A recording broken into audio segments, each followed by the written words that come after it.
नमस्कार मित्रों, मोक्षदायिनी चैनल में आप सभी का फिर से स्वागत है। आज हम एक बिल्कुल ही नए विषय पर आपको जानकारी देंगे। बहुत से लोगों के मन में यह प्रश्न अब भी बाकी है कि क्या रामपाल ही शायरन या सुप्रीम है या नहीं है। बहुत से लोगों के पास इस संबंध में पर्याप्त जानकारी नहीं होने के कारण कंफ्यूज हो रहे हैं। उसमें से उनके बहुत से भक्तगण भी हैं और कुछ अन्य लोग हैं जो सच्चाई जानना चाहते हैं। हमारे चैनल का मकसद लोगों को झूठी खबरें देकर किसी की छवि खराब करना एवं लोगों को भ्रमित करना बिल्कुल भी नहीं है। दर्शकों से निवेदन है कि भ्रमित करने वाले खबरों की पूर्ण सच्चाई के लिए सत्य की तह तक जाकर पड़ताल जरूर करें। आज के वीडियो में हम आपको यह बताएंगे कि आखिर रामपाल खुद को सुप्रीम क्यों कहता है या खुद को पूर्ण परमात्मा कबीर की जगह पर क्यों रखते हैं। रामपाल शायरन क्यों बनना चाहता है, इसका रहस्य क्या है। बहुत से लोगों को इसकी जानकारी नहीं है क्योंकि बहुत से लोग अपने समुदाय, पंथ और धर्म से बाहर जाकर देखना ही नहीं चाहते कि सच्चाई क्या है। इसी वजह से लोगों के बीच में भ्रांतियां फैल जाती हैं।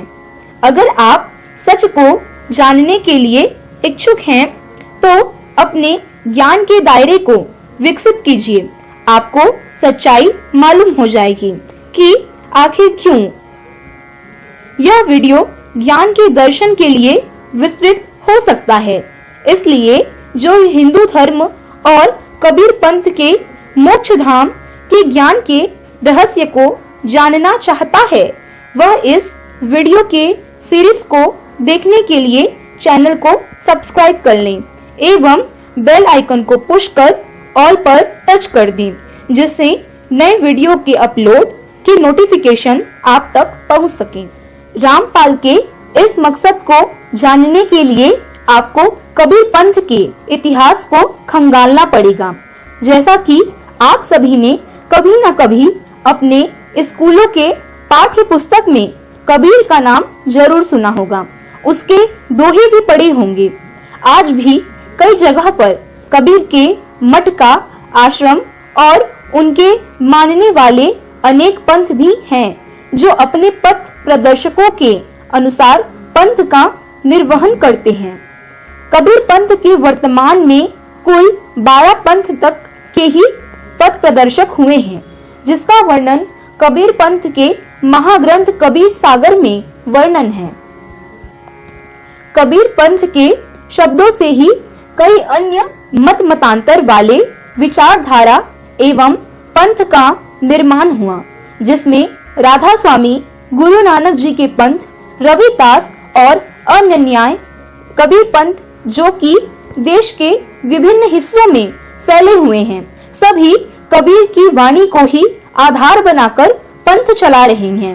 इनके द्वारा वर्णित पुस्तकों में आपको कबीर के दोहे, छंद मोक्ष और सतलोक का वर्णन जरूर मिलेगा। कबीर की मुख्य पुस्तक अनुराग सागर, कबीर सागर एवं बीजक है, जिसे अध्यात्म के कई रहस्यों के लिए उद्गम का स्रोत माना जाता है। चूंकि कबीर पंथ के ज्ञानी जन हिंदू धर्म के ज्ञान की आलोचना करते हैं, इस कारण से हिंदू धर्म के मानने वाले कबीर पंथ के ज्ञान को नकार देते हैं। कबीर पंथ संपूर्ण मोक्ष पर आधारित पंथ है।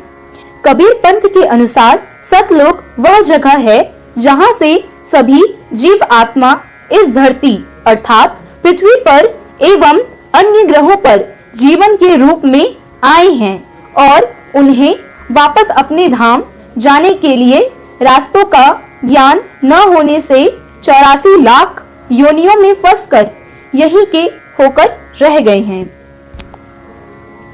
कबीर पंथ के अनुसार कबीर ही सभी जीवों को मोक्ष का ज्ञान देने के लिए सशरीर सतलोक से चलकर पृथ्वी आए और अपने प्रथम शिष्य धर्मदास को मोक्ष मार्ग का ज्ञान देकर मगहर में अपना शरीर को छोड़कर फूल के रूप में परिवर्तित हो गए और सतलोक चले गए।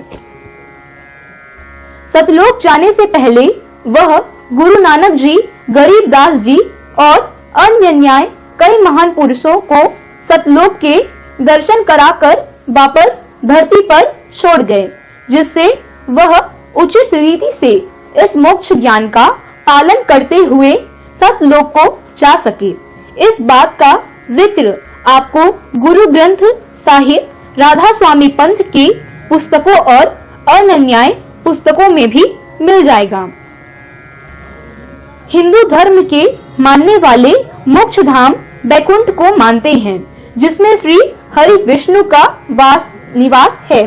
इसी बात पर कबीर पंथ के मानने वाले और हिंदू धर्म के मानने वालों के बीच मतभेद है। हिंदू धर्म इस सृष्टि के चक्र को बनाए रखने के लिए है, जबकि कबीर पंथ सृष्टि के इस चक्र, जन्म मरण के आवागमन को समाप्त करने के लिए है। इस बात को बारीकी से समझने के लिए आपको विस्तार से ज्ञान को जानना पड़ेगा। हिंदू धर्म के अनुसार मृत्यु के पश्चात मनुष्य अपने अच्छे कर्मों के लिए पुण्य को प्राप्त कर स्वर्ग एवं अपने आराध्य देव के लोक में जाता है एवं वहां पर अपने पुण्य कर्मों के संचित फल का उपभोग करने के पश्चात पुनः धरती पर कर्म अनुसार जन्म लेता है।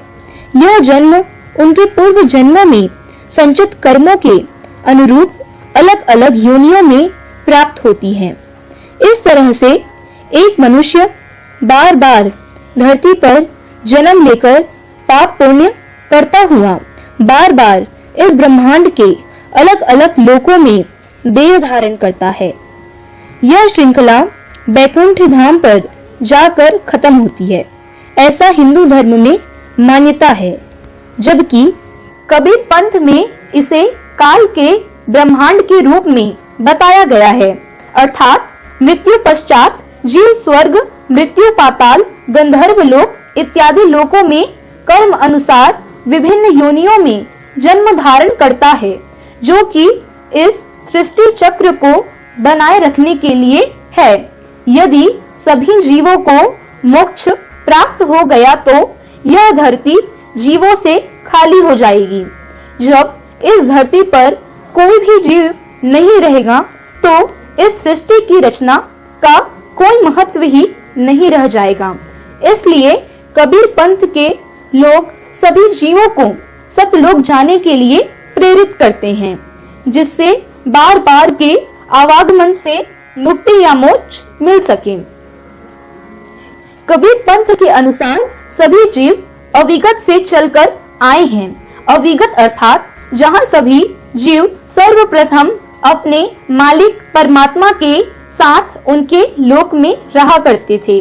उनके परमात्मा अर्थात सत्पुरुष ने ही सर्वप्रथम आद्या अर्थात अष्टभुजी दुर्गा की रचना की। उसके पश्चात काल निरंजन, ओम ओंकार और अन्य 16 पुत्र की रचना की और उन्हें अलग अलग द्वीपों में रहने की व्यवस्था की। लेकिन उनका एक पुत्र जो सत्पुरुष के तेज अंश से रचना हुई थी, वह सबसे अलग था। उन्होंने 74 चतुर्युग तक एक पैर में खड़े होकर सत्पुरुष की आराधना की, जिससे सत्पुरुष प्रसन्न होकर उन्हें अलग द्वीप और सत्ता प्रदान की, जिससे वह अपने लिए एक अलग सृष्टि का निर्माण कर सके। अब दिक्कत यह थी कि जिस सृष्टि का निर्माण वहां कोई भी जीव नहीं था और बिना जीवों के वह द्वीप खाली था। इसके लिए उन्होंने फिर से सत्पुरुष की आराधना की और प्रसन्न कर परमात्मा के साथ रहने वाली आत्मा को अपने तपस्या के बदले मांगा, जिससे सृष्टि में जीव रह सके। लेकिन सत्पुरुष ने ऐसा करने से मना कर दिया। फिर उन्होंने कुछ सोचकर दुर्गा माता भवानी को आदेश देकर जीवों को उनके साथ भेज दिया। इस प्रकार से काल निरंजन जितना जीव उपजाने की इच्छा करते उतना ही जीव दुर्गा उत्पन्न कर देती थी। अब पूरी व्यवस्था को बनाए रखने के लिए काल निरंजन को जन्मदाता ब्रह्मा, पालनकर्ता विष्णु और संहारकर्ता शिव की रचना की। इसके आगे की कहानी आप सभी को पता है। तो यह कहानी कबीर पंथ के कबीर सागर ग्रंथ की है। इसी तरह हिंदू धर्म में इस धरती में संकट काल में श्री हरि विष्णु के रूप में अलग अलग अवतार का जन्म हुआ, जिससे इस धरती और जीवों को संकट से उबारा गया। इसी क्रम में हिंदू धर्म में वर्तमान अवतार कल्कि अवतार की बात की गई है, जबकि कबीर पंथ में शायरन सुप्रीम के रूप में कबीर के पुनः धरती पर आने की बात कही गई है। इसी झोल का फायदा रामपाल के द्वारा उठाया गया और गरीबदास के पंथ को 12वें पंथ बताकर 13वें पंथ में स्वयं को कबीर का अवतार शायरन सुप्रीम बताकर लोगों के बीच प्रचार किया गया। कुछ स्वार्थी लोगों ने अपने फायदे के लिए कबीर पंथी और हिंदुओं के दो समूह बना दिए, जबकि वस्तुतः ये दोनों ही सनातन से है। जैसे एक सिक्के के दो पहलू। सनातनी अर्थात जो आदिकाल सनातन से चली आ रही है, परंपरा को मानने वाले लोग ही सनातनी कहलाते हैं। अगर वीडियो पसंद आए तो अपने परिजनों में लाइक और शेयर भी कीजिए।